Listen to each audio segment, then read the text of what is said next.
Okay, welcome, good morning. Thank you, Fabiola, for such an inspiring and interesting talk. Now we're going to switch gear, and we're going to talk about cosmology. So I'm Licia Verde, and I'm associated at the University of Barcelona in Barcelona and the University of Oslo in Norway.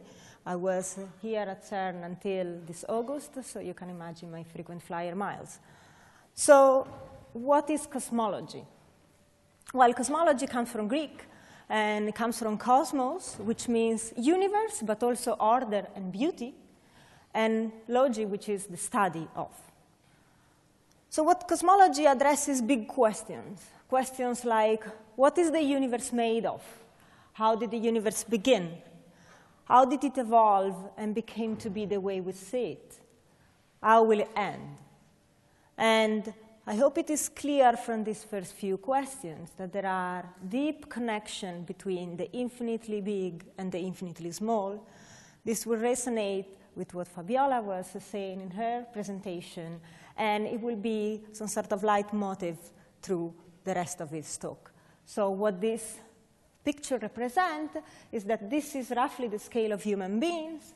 Here we are changing orders of magnitude, which are factors of 10. You're going to the scale of the Earth, the Sun, solar system, galaxies, and universe. And here you go on small scale, atomic scale, subatomic scale.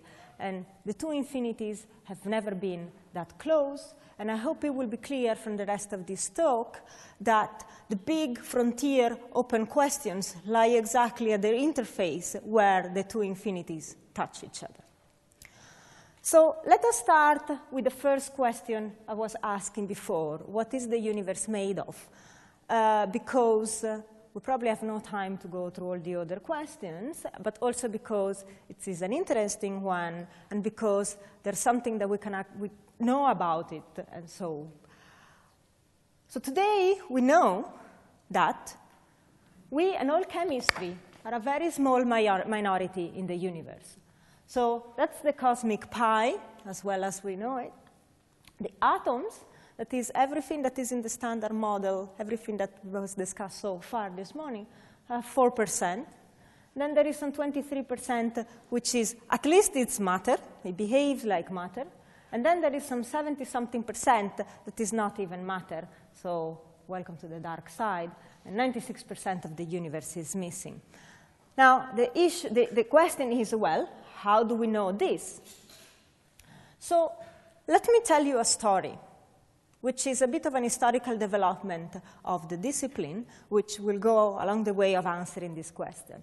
But before I begin this story, I have to lay down a couple of concepts, and then we can take it from there. So the first concept that we have in cosmology is when we are looking at extremely large scales, we need to go and look very, very far away. So just to give you an idea, the sun is a star. There are, in a galaxy, as many stars as grain of sand in a beach. And in the universe, there are as many galaxies as grain of sand in a beach. And for cosmologists, galaxies, in most applications, can be treated as points. So imagine what scales we are talking about, the entire universe scale. Now, looking far away, which is what you do when you do cosmology, is looking back in time. So when we look at the sun, we see it as it was 8 minutes ago, just because light travels at a finite speed, and the distances are very large, so even light takes long to travel. Then this is not our galaxy, because we can't see our own galaxy, but if we could, then we will be here. And when we look at the center of our galaxies, we see it as it was 28,000 years ago. And then when we see nearby galaxies, we see them as they were about 2 million years ago. That's the Andromeda galaxy. And then when we go and look at the larger scale distribution of galaxies, depending on where we look, if today it's about 14 billion years after the Big Bang, when we do what are called local surveys of galaxies, we see things as they were 12 billion years after the Big Bang, 11 billion years after the Big Bang. So it's like doing cosmic archaeology, except that in archaeology you see the bones, you dig and you see the bones. Here you see the past alive and kicking. So that's an advantage to you. And so cosmology and astronomers have exploited this. And these are some images of galaxies and stars that come very far away. Big telescope, look as far as you can. And here you are seeing things as if they were where the universe was less than half of its age. This is the famous Hubble Deep Field. The Hubble Space Telescope in the 90s was pointed to one patch of the sky where astronomers believed there was nothing, and started staring there for days and days, and the universe is full of galaxies.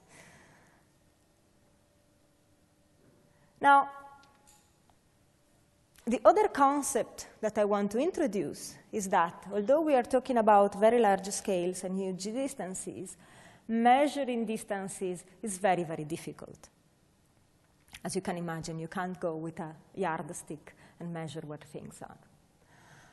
However, velocities are easy, because light has a similar effect as it happens when you have, say, a train or a car going towards you and then far away from you.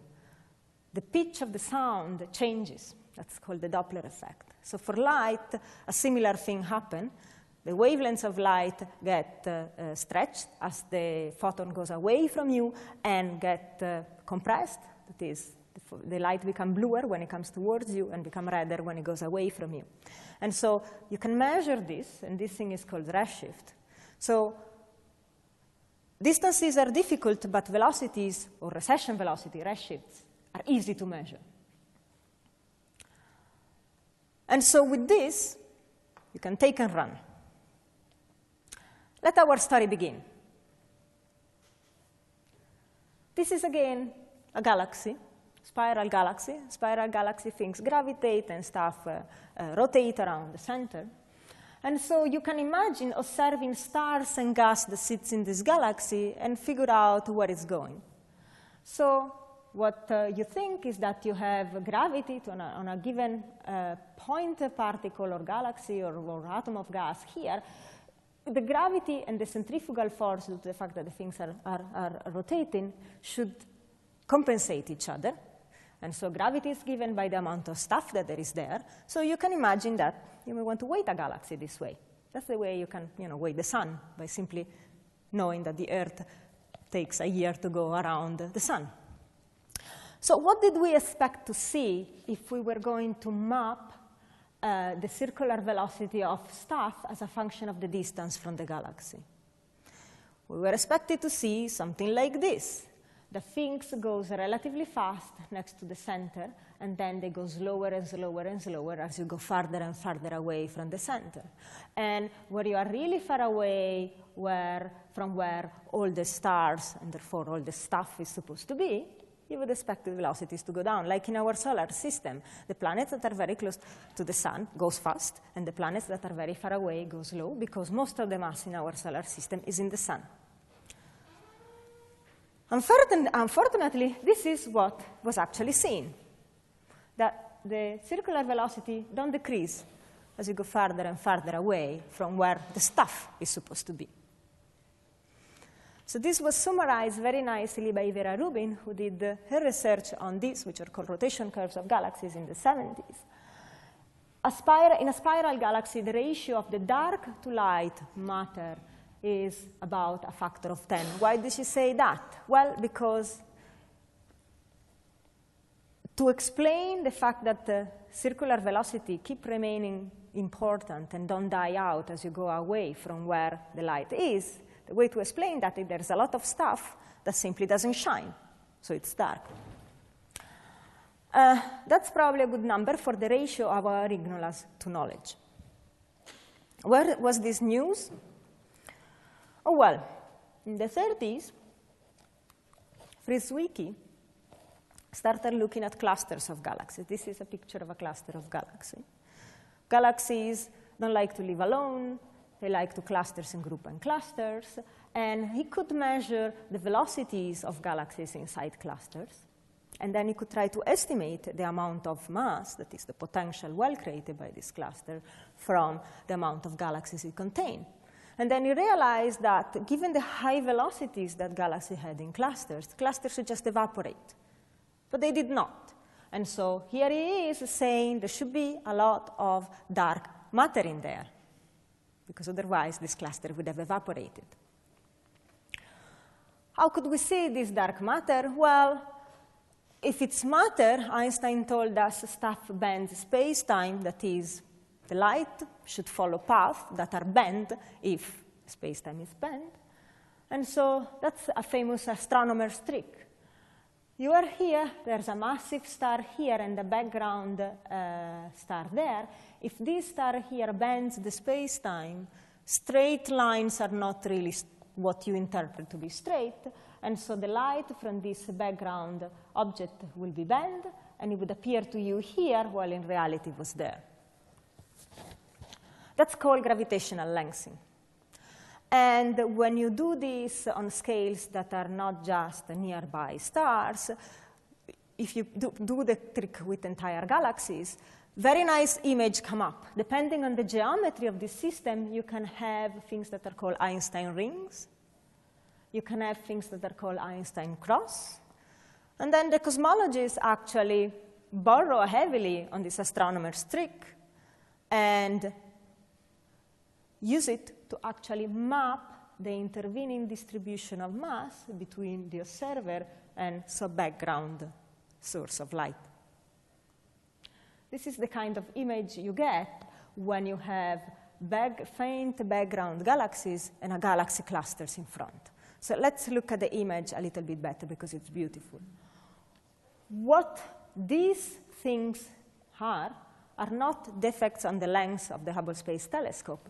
These are simply background galaxies in front of these clusters, which light is being distorted, bended, and images are being split and multiplied due to the fact that you have a deep clump, big clump of stuff in front of you. So, and cosmology has even been able to reconstruct the larger scale distribution of matter by playing and replaying this game many times over. Now,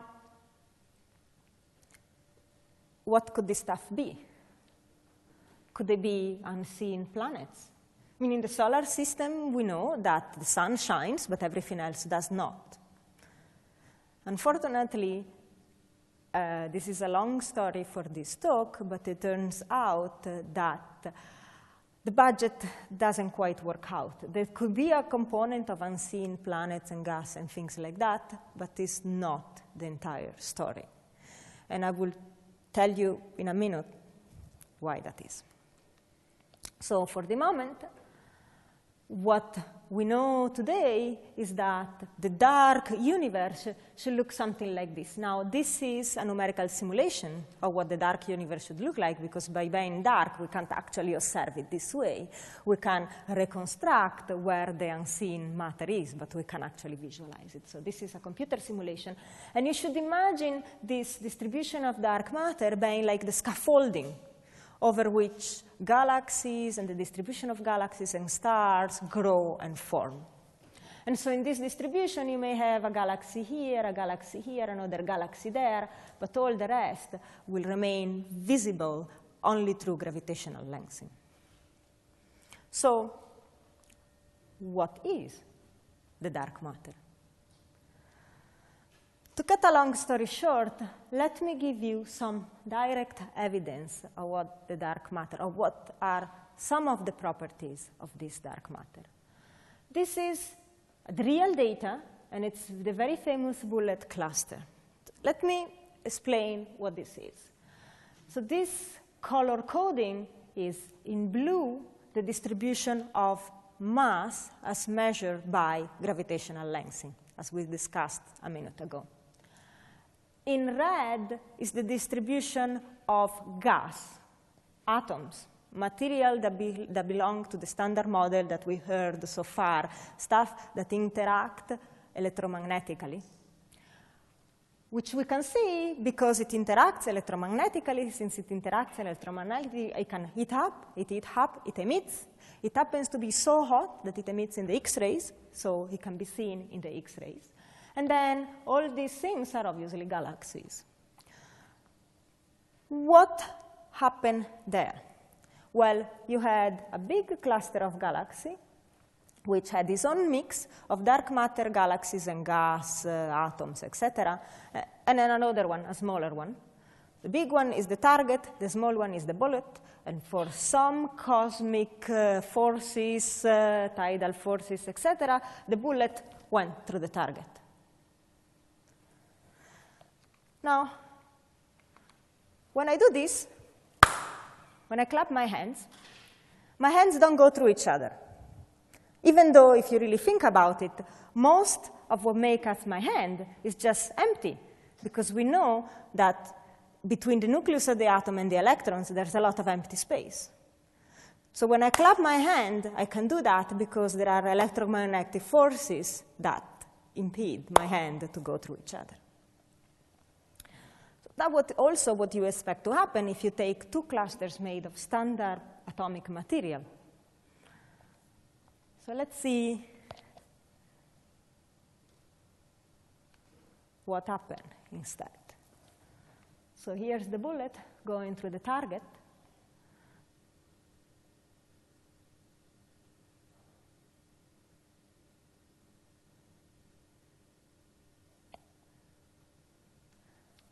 The stuff that interacts electromagnetically does one of these cosmic hand clapping. And the density is much smaller than the density of my two hands, and so it sort of slows down as it passes through. But there is another component that interacts only gravitationally, and if it interacts electromagnetically, it's very, very, very, very, very little, that just go through each other. In other words, if my hands were made of dark matter, I could not clap my hands. So there are indications that there's a lot of dark matter out there, and whatever it is, it does not interact electromagnetically, and it doesn't really belong to the standard model. So to answer the question of what it is, you can go and build underground detector. So you shield your detector for all the busy life that goes on around you and underground astronomers.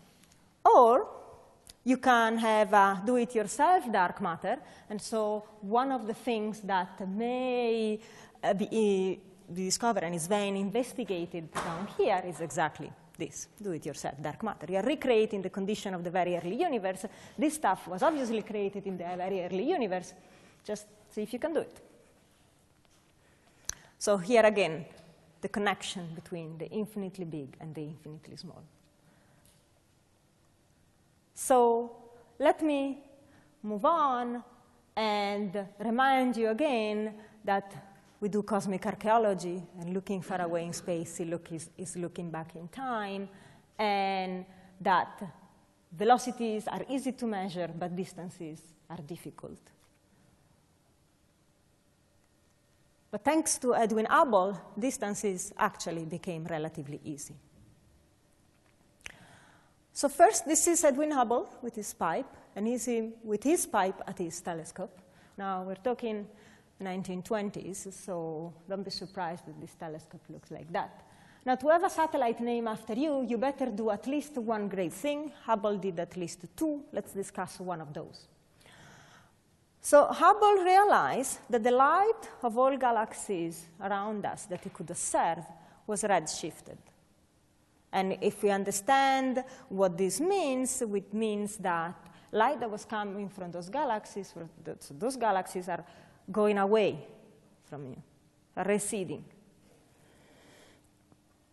And he could measure the distances of these galaxies because they were relatively nearby, and he had some other way to estimate their distance. So he could make a relation between the distance and the recession velocity. That's his equation, where this is the recession velocity, this is the distance, and this is, good enough, the Hubble constant, or the Hubble parameter. And he concluded from here that the universe is expanding. Now, it takes a little bit of extra information to conclude that the universe is expanding from here. You need to assume that you are not living in any special place in the universe. But thanks to Copernicus, I think we can build that in one of the basic assumptions of our universe. We don't live in a special place in the universe, and therefore anything that we observe here should also be observed by an alien living in a different galaxy.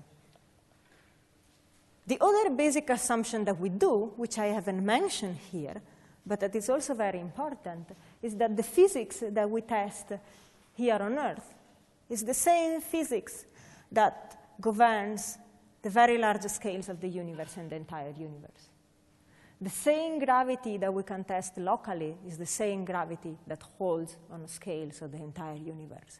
The same mathematics that we develop here on Earth is the very language of physics and is the very language of the entire universe.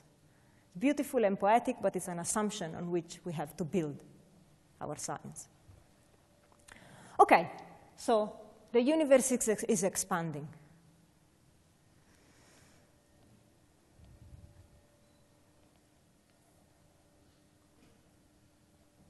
But let's run the movie backwards. If it's expanding, when you run the movie backward, the movie tells you it's contracting. If it's contracting, eventually, you will end up very, very, very concentrated.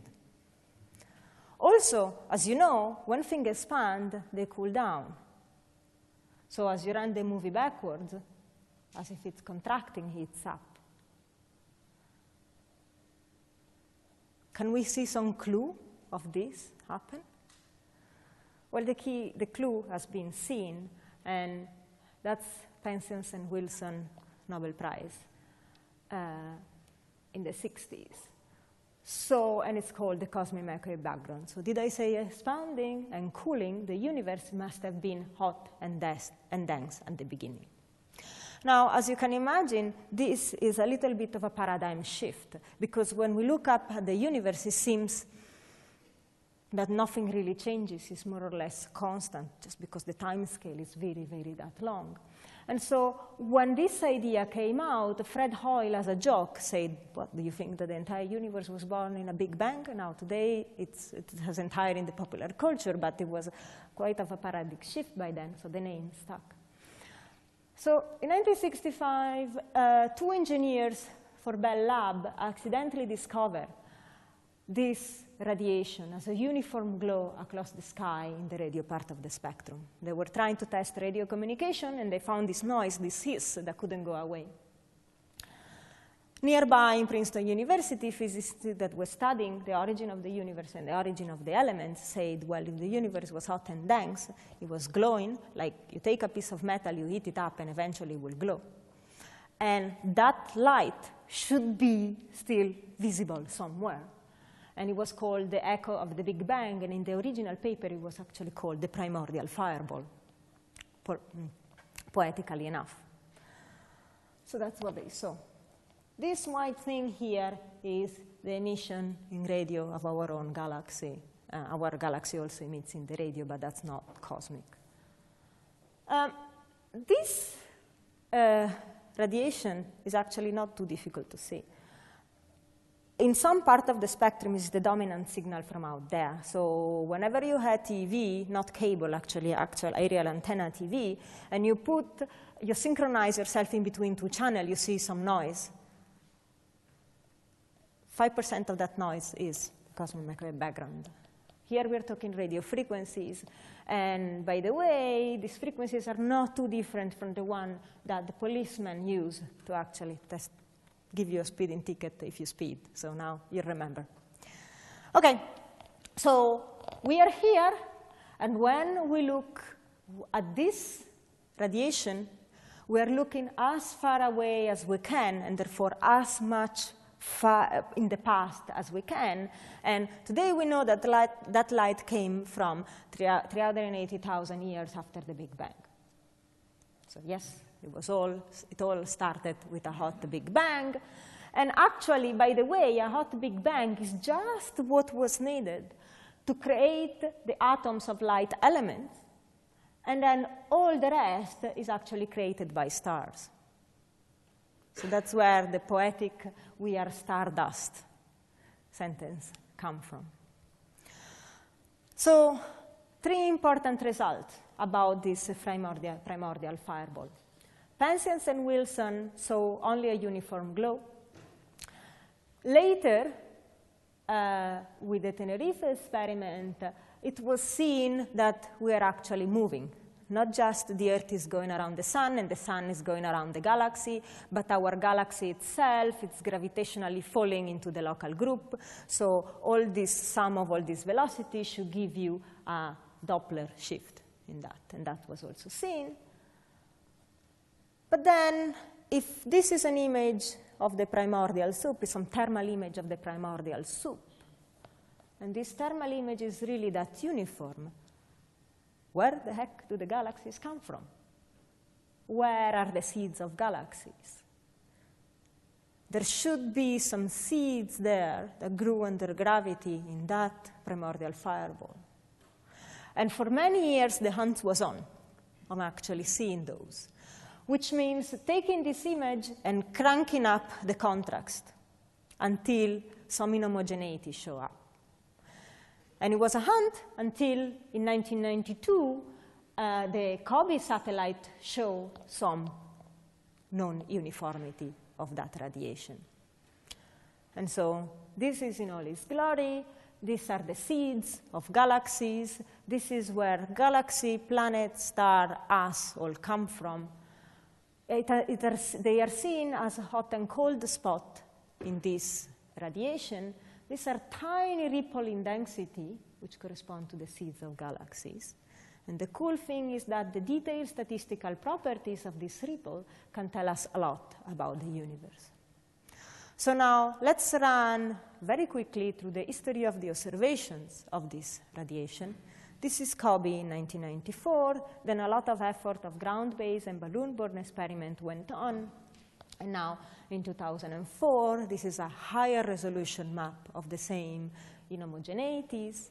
And then a lot of experimental and observational effort went on again until in March of this year, the Planck satellite released this image, which is at even higher resolution. So why it is important to look at this image with higher and higher resolution?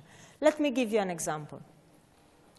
If the universe was an adult person today, looking at this light is like looking at the universe when it was a baby, and a baby of about an hour old. So this is what I mean. This is looking at that baby with a COBE resolution. Yeah, you can infer that there is a baby, but you can't really tell if the baby is a boy or a girl, color of the eyes, size, etc., etc. When you look at it at higher resolution, then you can say a little bit more about that baby and that person. And also you can imagine how much you can learn about the person if you can have a photographic testimony of this person's life, which in cosmology we can, because looking far away is looking back in time. OK. If it's all clear, let me move a step back. Einstein told us that mass bends space-time, and Einstein also told us that energy and mass are related. So in plain language, stuff bends space-time. Now, of course, Newton can ask, wasn't mass responsible for gravity? And Einstein say, well, I'll explain you later. So what is a natural consequence of Einstein's theory of gravity is that then, if stuff bends the geometry of space-time, there is a geometry actually associated to space-time. And it turns out that on cosmic scales, on scales that describe the entire universe, only 3 geometries are possible. Open geometry looks like a saddle. Flat universe looks like a flat sheet of paper. And closed universe looks a little bit like the first surface of a sphere. Now, the universe is 4-dimensional. I can't draw I can't draw, but somebody can draw two-dimensional surfaces, like if they're embedded in 3 dimensions, and so you really have to try to stretch your mind to reinterpret this. One way you could interpret this is whichever way you slice the space-time, that's the way it's going to look like. But it's not that in this direction is flat. Whichever way you slice it, it's either flat or this geometry of that geometry. And so what Einstein is telling you, the geometry, history, and fate of the universe are all related, and is the amount of stuff that is in the universe that tell you if the space-time geometry is this, or that. The way I try to explain that is, imagine you have an alien sitting somewhere, and this alien has 2 laser beams, and this alien likes to shoot. So in an open universe, the 2 laser beams will divert and never come back and never talk each other. In a spatially flat universe, the 2 laser beams will always go parallel, while in a closed universe, the alien wants to move from where he is, because eventually he will be hit in the back. So why did I tell you this? It is because if we can measure the geometry of space-time, we can know how much stuff there is in the universe. And you can try to measure the geometry of space-time by drawing triangles, because you know that the sum of the internal angle of a triangle depends on the geometry. What's the bigger triangle you can measure? Well, you can try to measure something at this cosmic microwave background radiation, this primordial fireball, and something that is as close as you as possible. So you can try to draw the biggest triangle that you can, and this is exactly what cosmic microwave background experiments do, as this animation shows. The size of those spots, the apparent size of those spots, depend on the geometry of space-time between you and the cosmic microwave background. In a curved universe, in a closed universe, they look big. In an open universe, they look small. And in a flat universe, they look just right.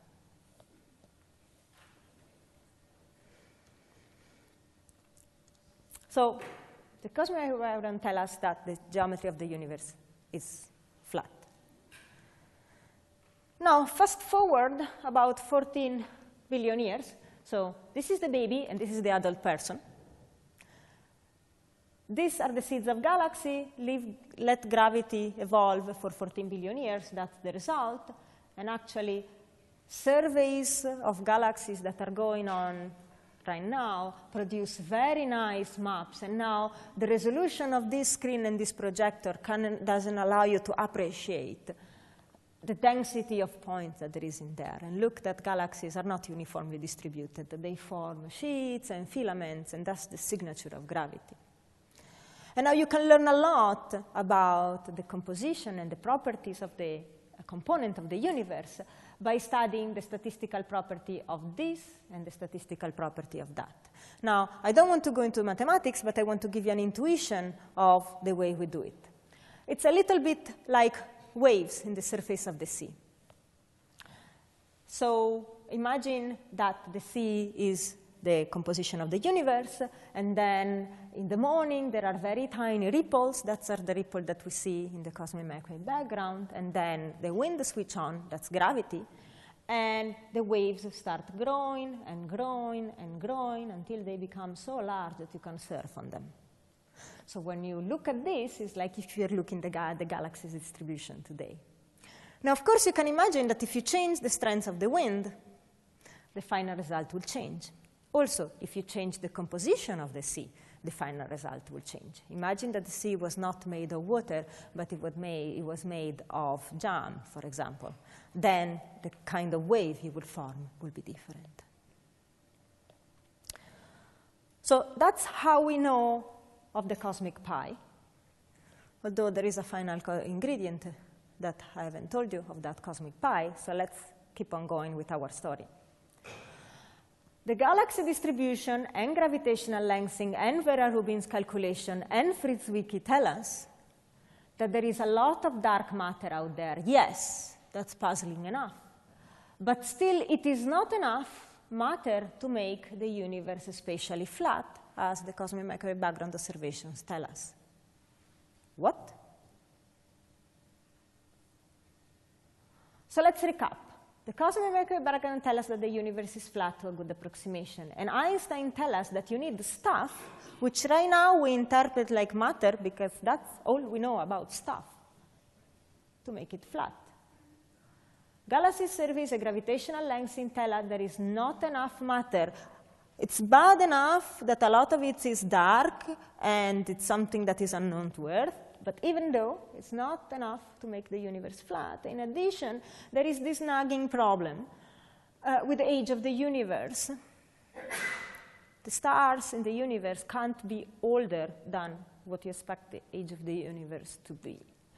There is not enough time to go from here to here. So somebody must be mistaken. There must be some missing piece of information.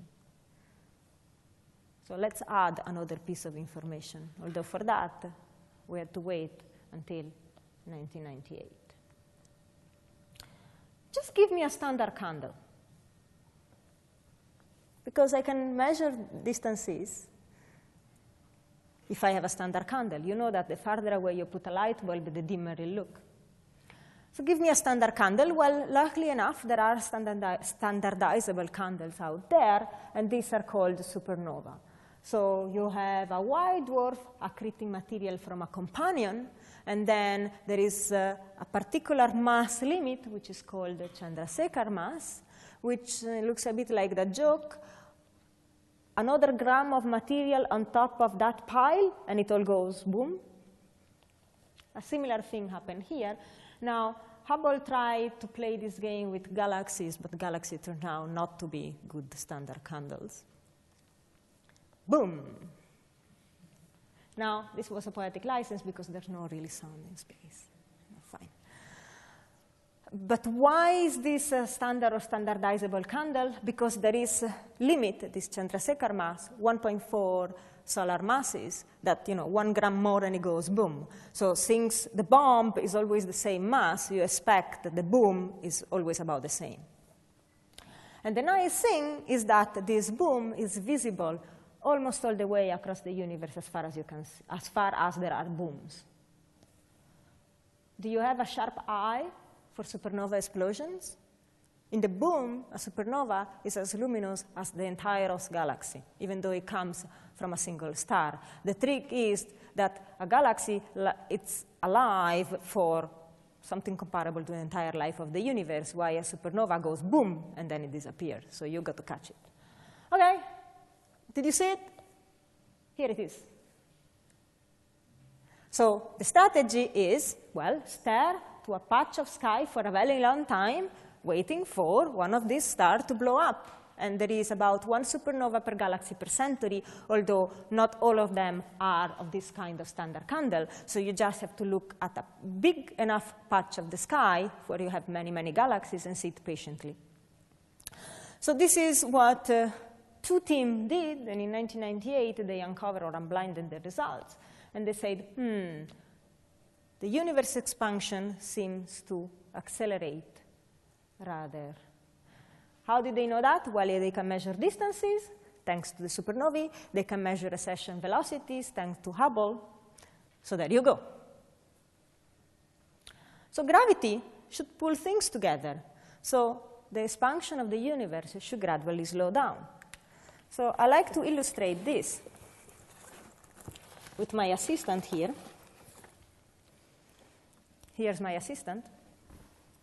If I take my assistant and I throw him up, I would expect him to go up and then slow down. Now, since I didn't send it up with escape velocity, it comes down eventually. But you don't expect him to go up for a while and then go, whoops, it looks like I have an engine on my tail because I keep going up at an accelerated speed. Right? So gravity brings things together, and the expansion of the universe should slow down. Or actually cosmic question mark. So welcome to the dark side of the universe. So useful historical note, before Hubble saw that the universe was expanding, Einstein asked himself the question, what is general relativity telling about the whole universe? Gravity makes stuff clump. So Einstein's general relativity predicts that the universe cannot be static. So it either expands or contracts, but it's very difficult to make it static. So he didn't like this, because he liked a static universe. So he added a fudge factor called cosmological constant, which, by the way, depending on how you interpret this equation, it looks like the energy of empty space. Crazily enough in those times, not too crazy today, as you have seen in the previous presentation. But then Hubble comes along and says that the universe is expanding, and then Einstein goes, duh. That was the biggest blunder of my life. But now, the supernova people come along and actually say, no, actually, you were not wrong, Albert, because the expansion of the universe actually seems to be accelerating. Gravity pulls things together, but the cosmological constant, also called dark energy, to remain on the theme of dark, push things apart. So what is the dark energy? And the answer is nothing. Now, nothing is not a joke. It is something associated to the vacuum. The vacuum is nothing. Nothing is not nothing. The vacuum is not completely vacuum. Apparently, it's got some energy associated to it. Now, this is not too crazy, because people that study fundamental particle physics tell us that the vacuum is actually full of virtual particles appearing and disappearing all the time. However, theoretical physicists that study the vacuum tell us that something like the cosmological constant should be between 60 and 100 orders of magnitude larger than it is actually observed. And now, for many years, cosmology was an approximated science, and precision cosmology only came along about 10 years ago. But even though, that's a very big mismatch. So in order for you to understand what I mean is that if we could transform all the energy of the vacuum enclosed in a volume of the Earth in electricity, this would correspond to the quantity of electricity that an American uses in one day. Now, we know American uses up a lot of electricity and we should conserve, etc., but that gives you an idea that it's very, very, very small. But why is it so important? Well, it's not important on the solar system scale exactly because of this, but it becomes very important on cosmological scales because the universe is very big. Unfortunately, we can't transform all this in, so that is completely useless. There is also another thing. Since this thing is associated with the vacuum, as the universe expands, it doesn't dilute. How can the vacuum dilute? It's already vacuum. But matter does dilute. And so, if when the universe was small, that is in the past, it was dominated by matter, now that these quantities start becoming important and start making the universe expand faster and faster and faster, these strange things takes over. Because matter dilutes, and this thing does not. OK, dark energy, have you seen it? It's already bad enough that we haven't seen dark matter and nobody has told us, here's the dark matter. But at least it's matter, and there are experiments trying to chase after it. So what we know about dark energy is that it's smoothly distributed, does not fall into galaxies and clusters. It affects the universe only at its largest scales. It's almost constant density, so it doesn't really dilute as the universe expands. It is invisible, so it's only visible through its effect on the expansion and geometry of the universe. It is possibly associated with a vacuum, but what it is, honestly, we have not got a clue.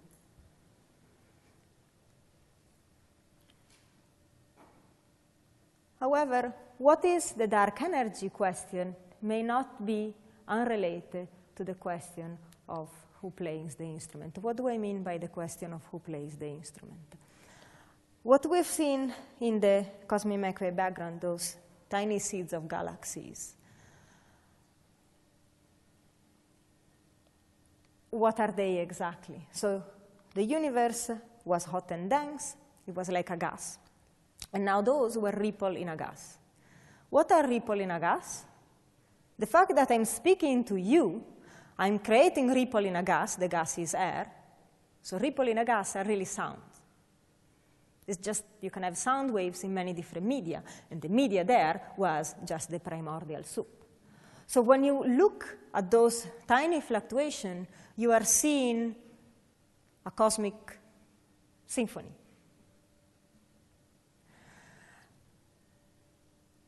So when Fermi was introducing the first particle accelerator, he was saying, what we are doing here is like taking two grand pianos, smashing them together, see what pieces come out, and try to understand how the instrument is made.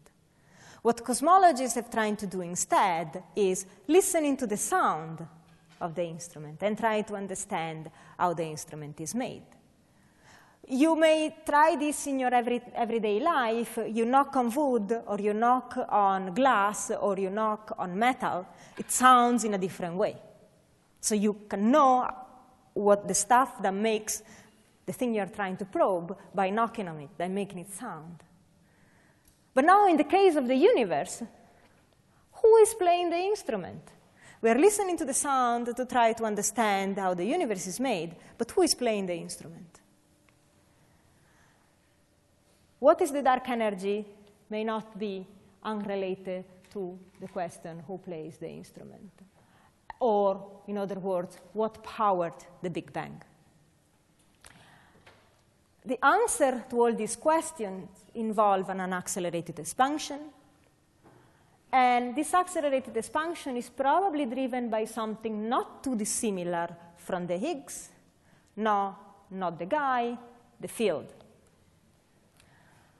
And so here we are again, the infinitely big and the infinitely small coming together at the forefront of the big open questions in cosmology.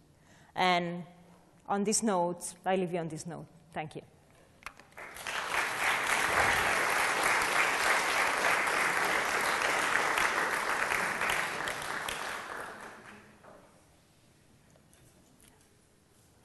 Do you have any questions? Or you are all completely puzzled? If you are not alone. It's just that we fake it very well.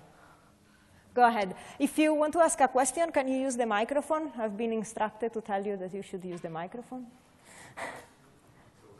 Yes.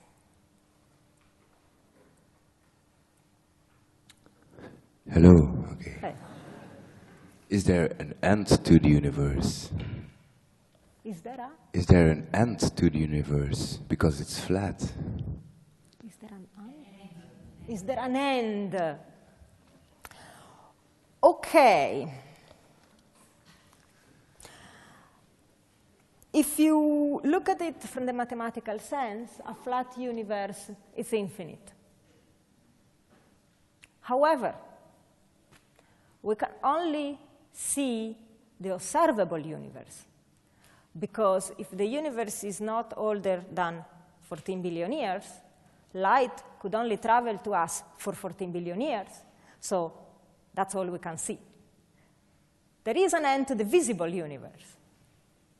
But the visible universe is not the entire story, which makes life of cosmologists very complicated, because we would like to know the properties of the universe, but we can only see the visible universe.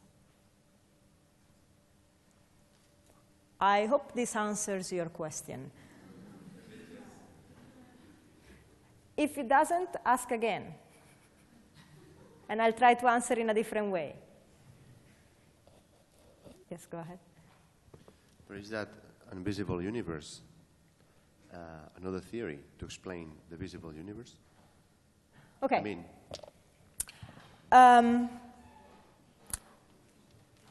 if that part that is outside our visible universe doesn't leave any imprint on our universe, then we have to decide if we are talking about science or not. And it depends who you talk to. Some people would say, yes, you're still talking science. For me personally, physics is an experimental science, so if I can't measure it, I prefer not to talk about it. Having said that,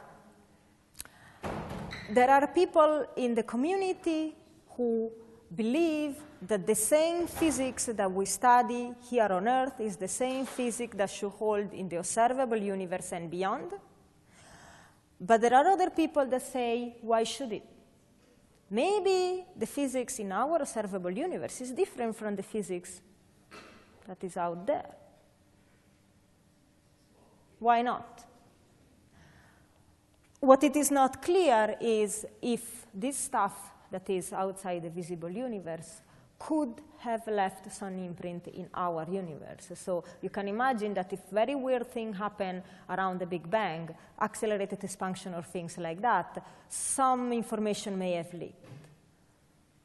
But this is not a closed subject. So not everybody that works in the field would agree on this. I hope this answers your question. But it's not only a question of faith, let's say, or of speculation about the unseen.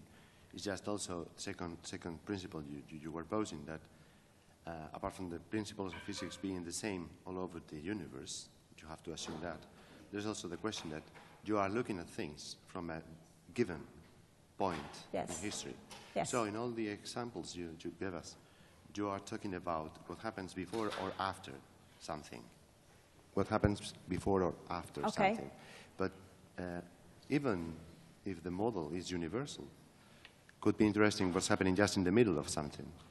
So in the case you are collapsing the two pianos, the sound is not the same just at the collapsing time as it was when the piano was not collapsing with each other. So we have to assume that we are trying to understand the piano as it was before it's collapsing if we are in the collapsing time. Do you understand what I'm trying to say? So we are very, in physics terms, steady state is basically what we are looking for all the time. But in the middle, things could be completely different, even when the model is understandable. So if you are just trying to understand things in the middle of a collapse, even when it doesn't seem we are in the middle of a collapse, we could. Okay, so let me see if this answers your question. Let me try.